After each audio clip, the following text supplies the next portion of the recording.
Hi there, it's Miss Shortell. Today I'm going to read a story called The Easter Egg Farm. And it's okay if you don't celebrate Easter. This book is really funny. Enjoy. The Easter Egg Farm by Mary Jane Auch.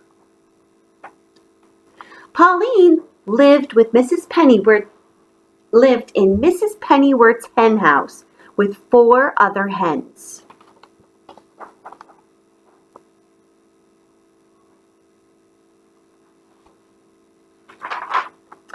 Each day, Mrs. Pennyworth collected the eggs. "Oh, only 4 eggs again today?" she asked. "Somebody isn't doing their job. Are you all trying?" The hens clucked. "Well, try harder. I want 5 eggs tomorrow." "Concentrate." Pauline was embarrassed. She was the one not laying an egg. Every time she tried, the other hen squabbled. Pauline couldn't concentrate in all this confusion. "Pauline is lazy," one hen clucked. "I'm not lazy," Pauline said. "I'm just different."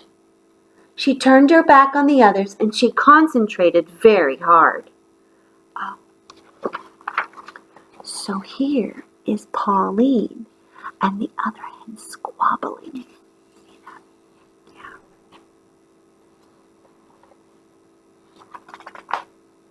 Finally, a wonderful thing happened.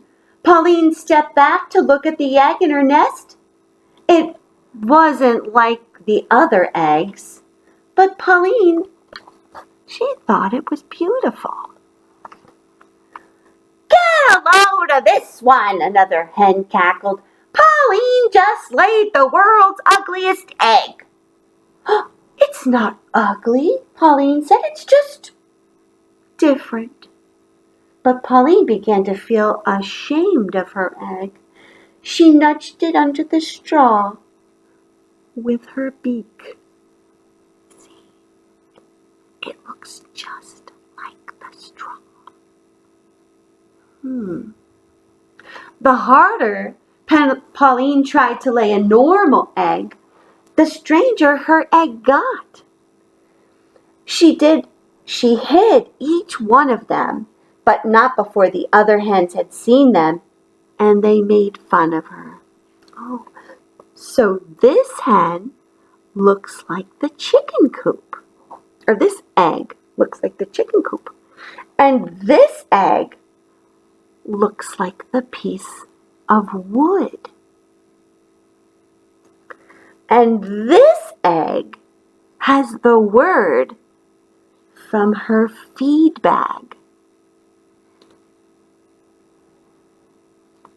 So every time she lays an egg, looks like straw, looks like the chicken coop, looks like wood, looks like feed, something around her. Looks like something around her. When Pauline couldn't stand the teasing any longer, she made herself a nest outdoors. She stared at the sky, concentrating very hard. This time, her egg came out blue with clouds on it. But before Pauline could hide the egg, someone saw it. Mrs. Pennyworth. "Oh, Pauline, what a lovely egg," she said, holding it up in the sunshine. "This is too unusual to crack open for my breakfast. I will put it on my windowsill where everyone can enjoy it."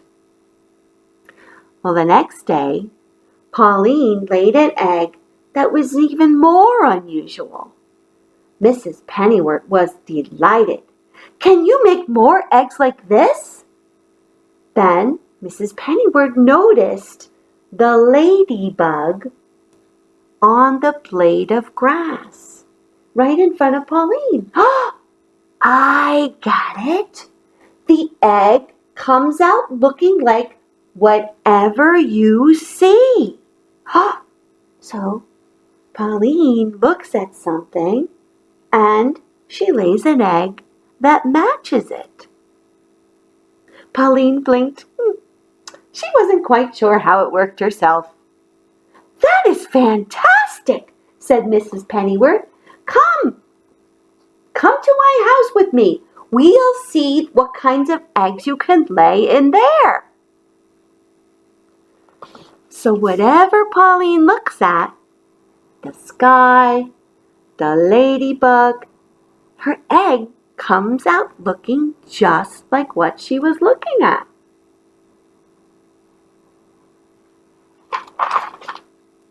Pauline loved being inside Mrs. Pennyworth's house.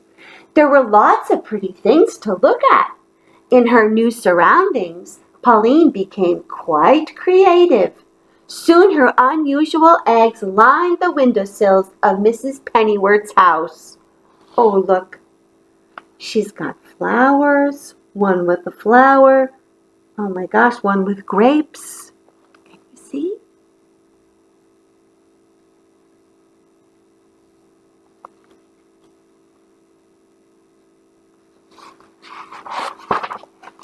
One day, a lady appeared at the window. "Oh, are these lovely Easter eggs for sale?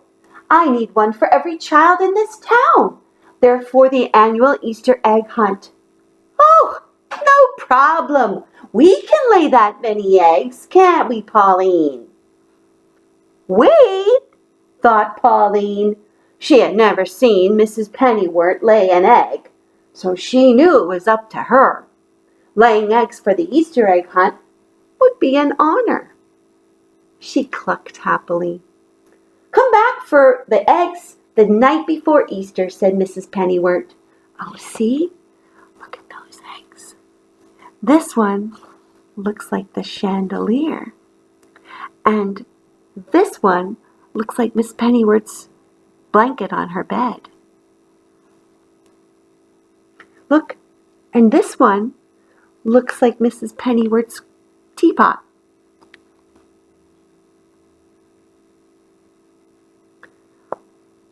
Wow. So Pauline has her work cut out for her. She needs a lot of eggs. A lot of eggs for that Easter egg hunt. Pauline was excited.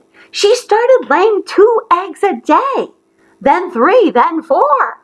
Mrs. Pennyworth began taking Pauline on field trips for inspiration. The first week, they went to the art museum. Look, she was looking at her mouth. What was Pauline looking at here? Can you see?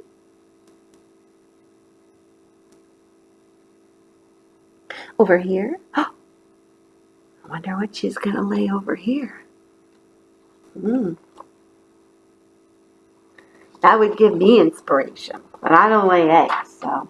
The second week, they went to the ballet. Pauline was so thrilled by the music and dancing, she laid more eggs than ever when they got home.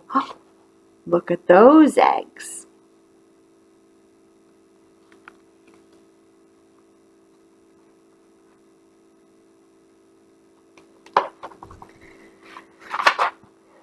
Finally, it was the day before Easter. "The egg lady will be here tonight," said Mrs. Pennyworth. "I better start packing up all these eggs." She lifted an egg from the windowsill. Uh-oh, this one has a cracked shell. Mrs. Pennyworth ran to another window. "Pauline, some of your eggs are actually hatching. We shouldn't have left them in the sunshine." Oh dear. Soon, baby chicks were popping out all over the sunny side of the house. "Stay in there! Stay in there!" Mrs. Pennyworth shouted at the unhatched chicks. "You're ruining the eggs!" But the chicks didn't listen. They just kept hatching and hatching and hatching. Oh my.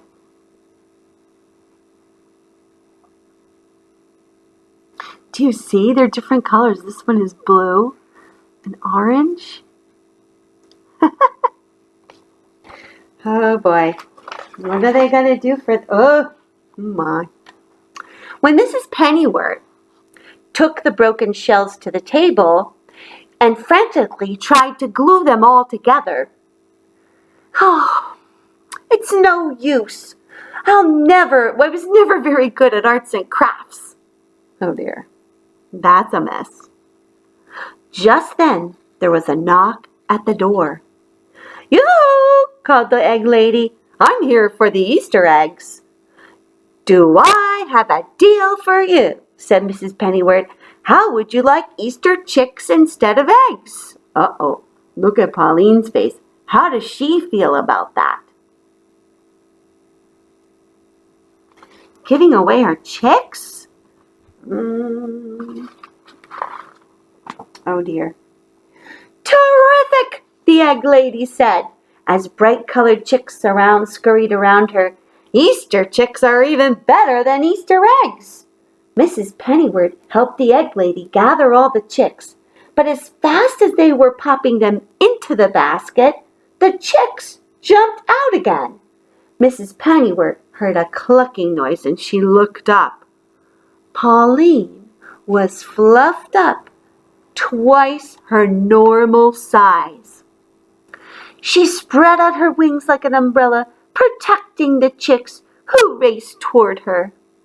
Oh, Pauline," said Mrs. Pennyworth, Of course, we can't give away your chicks. They are your babies." "But what about the Easter egg hunt?" the egg lady said. "The eggs on the shady side of the house didn't hatch yet," Mrs. Pennyworth said. "You could take those."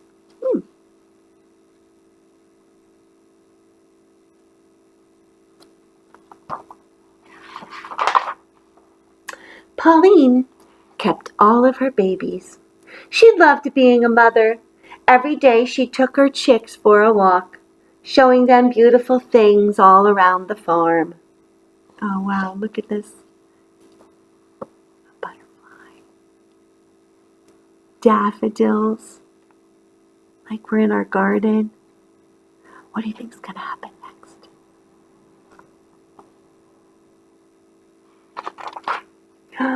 Well, the chicks' grown-up feathers started to come in. "These chicks sure are different," said Mrs. Pennyworth. Pauline clucked proudly. So from this egg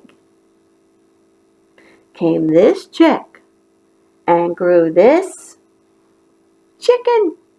Look at that. Very fancy.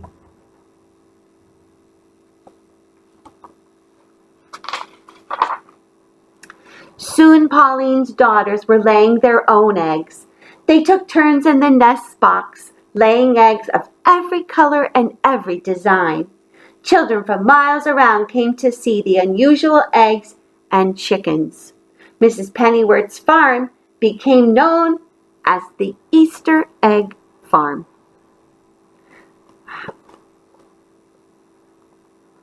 Look at these chickens! And look at the eggs. Very fancy. Look, she must have been looking at the boy's shirt. It matches.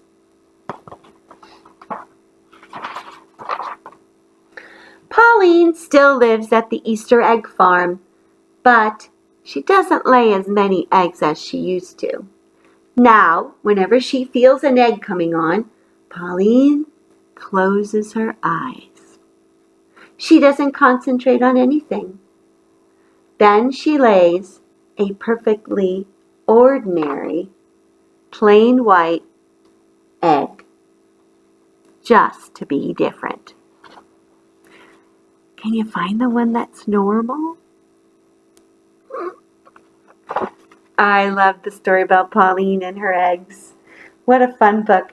Hey guys, have a great spring break. Looks like we got a couple of days off here. Have fun with your families. Take care of each other. Stay safe, everybody. Bye.